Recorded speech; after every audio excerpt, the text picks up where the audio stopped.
Shalom semua jemaat yang diberkati Tuhan, House of Worship. Saudara ada sampai hari ini bukan karena kuat dan hebatnya engkau, karena Tuhan yang selalu memberikan engkau hidup. Sampai detik hari ini engkau bisa bernafas, itu bukan karena kehebatan engkau. Terima kasih Tuhan yang begitu nyata selalu menyertai kehidupan engkau. Hari-hari hidup kita dalam musim berganti musim, ingat, tetap percaya, andalkan Tuhan dalam setiap kehidupan engkau, sehingga engkau bisa melihat pemeliharaan Tuhan sempurna atas hidup engkau. Dan jalan-jalan Tuhan akan menjadi bagian hidupmu. Sukacita damai sejahtera akan menjadi bagian setiap orang yang terus mau mengasihi Tuhan. Musim akan selalu berganti.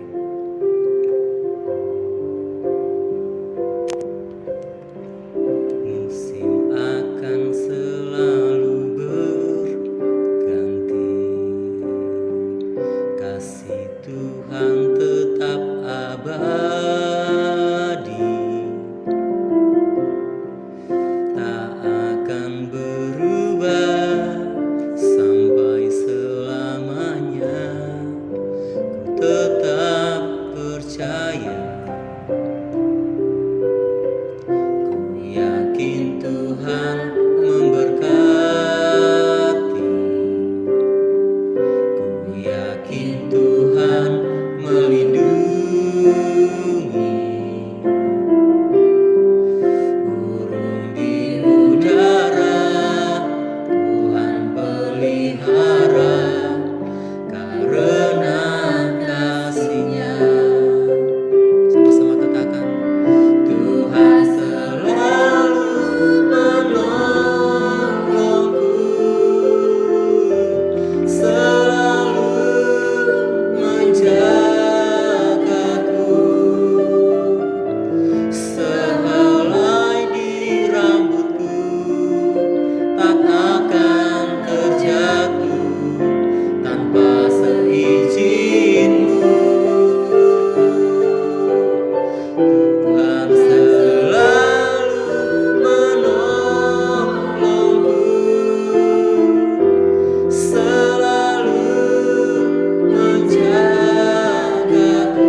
mau merendahkan diri di hadapan.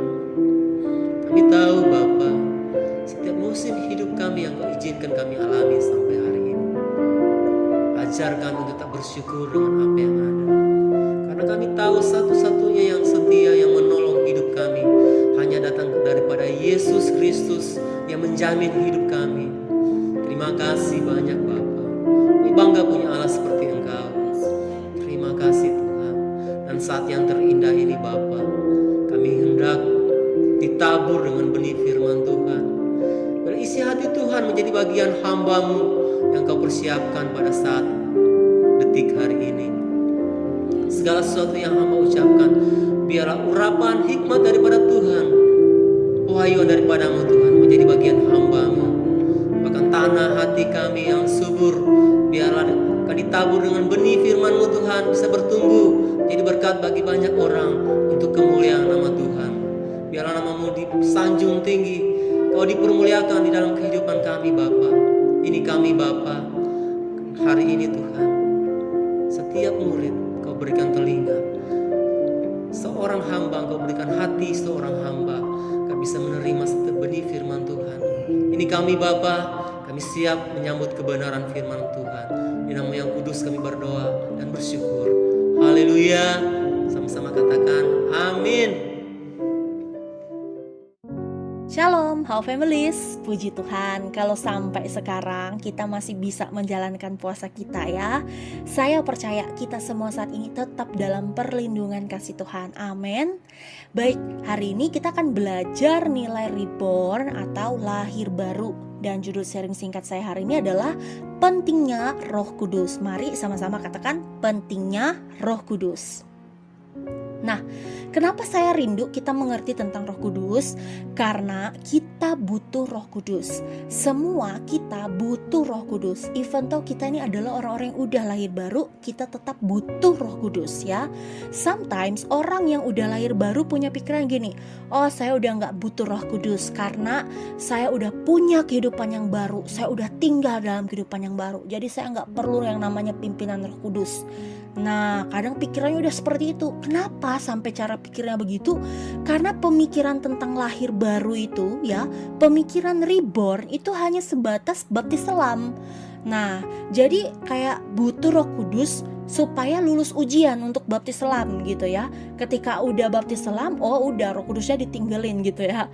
Nah, padahal lahir baru itu bukan hanya berbicara mengenai baptis selam gitu. Apakah kita sudah baptis selam atau belum, itu bisa menjadi tolak ukur kita hidup sebagai orang yang lahir baru gitu. Bukan seperti itu ya. Lahir baru itu adalah berbicara mengenai kehidupan yang dulunya rusak sekarang diperbaiki. Seperti ya, saya dulu nih pemarah, sekarang jadi penyabar. Nah, saya yang dulunya pendendam sekarang jadi pemaaf. Itulah lahir baru ya. Kita meninggalkan manusia lama kita, manusia ini kedagingan kita ya, untuk hidup sebagai manusia yang baru, yang diperbaharui secara spirit ya, secara roh, untuk bisa memiliki nilai-nilai Kristus dalam hidup kita. Nah, itulah reborn. Oleh sebab itu tidak memandang siapapun ya, kita butuh Roh Kudus. Bahkan orang yang lahir baru tetap butuh Roh Kudus. Coba katakan kepada diri sendiri, saya butuh Roh Kudus. Nah, kenapa Roh Kudus begitu penting bagi kehidupan kita? Di sini kita akan belajar sama-sama ya. Ternyata Roh Kudus ini menginsafkan kita akan dosa. Nah, makanya Roh Kudus begitu penting bagi kehidupan kita. Kita buka kebenaran firman Tuhan dalam Yohanes 16 ayat 8. Nah, Yohanes 16 ayat 8. Dan kalau ia datang, ia akan menginsafkan dunia akan dosa, kebenaran, dan penghakiman. Nah, di sini jelas ya, Roh Kudus menyadarkan kita akan apa yang kita lakukan, baik itu dalam kesalahan ataupun kekeliruan kita. Jadi, jangan pernah keraskan hati kita ketika Roh Kudus menyadarkan kita ya. Karena Roh Kudus saat itu sedang bekerja menolong kita. Ya, dalam Yohanes 14 ayat 15 sampai 16 ya, versi firman Allah yang hidup dikatakan seperti ini. Bapa akan menganugerahkan penghibur yang lain, yaitu Roh Kudus. Roh yang membimbing kepada segala kebenaran. Nah, jadi church, ketika kita disadarkan bahwa tindakan kita ini salah, jangan keraskan hati kita ya, ngeflow gitu, harus ngeflow sama Roh Kudus gitu.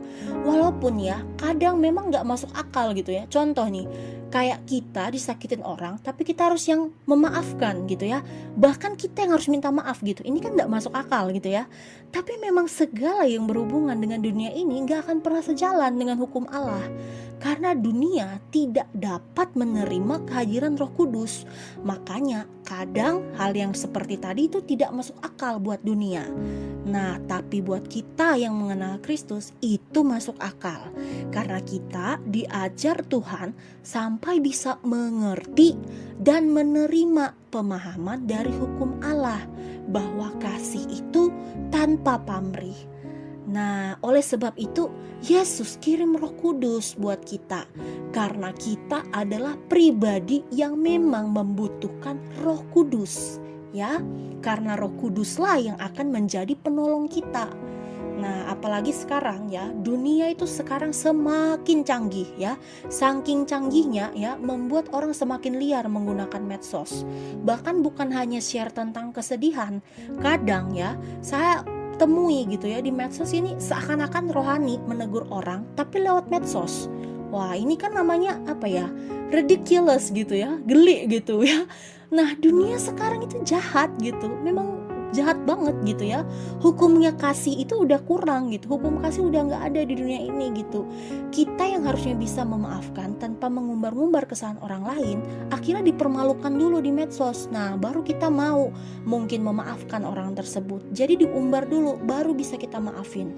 Nah, kita yang harusnya bisa menegur seseorang lewat hati ke hati ya, tapi pada akhirnya diumbar di medsos, akhirnya semua orang tahu ya. Nanti akhirnya semua orang bilang, wah dia ternyata nih lagi bermasalah nih dengan ini nih, wah kasihan nih si ini nih begini nih ternyata. Nah, ini kan namanya kasihan ya sebenarnya.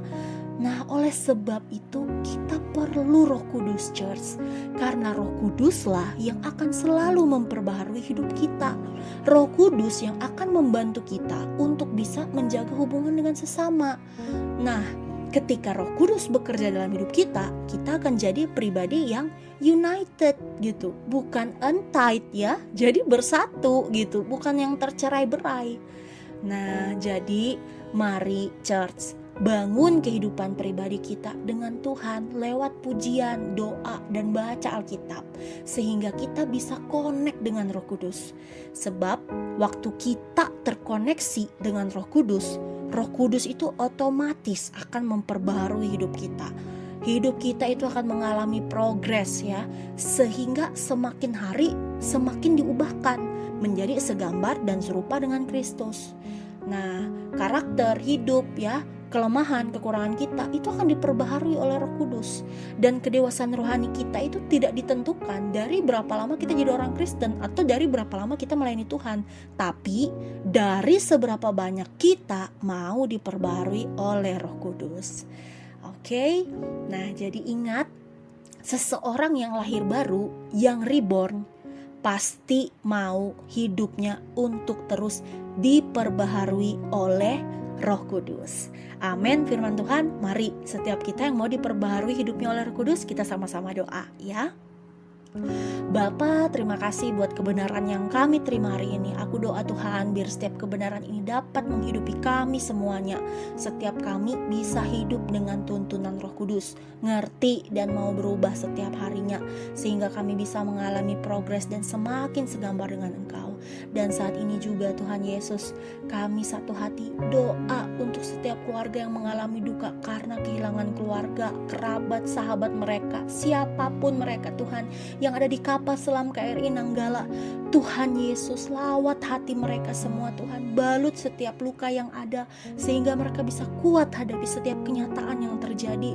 Kami doa dalam nama Yesus, sebagaimana Tuhan menghiburkan hati kami percaya Tuhan mengirimkan Roh Kudus untuk menghibur mereka semuanya.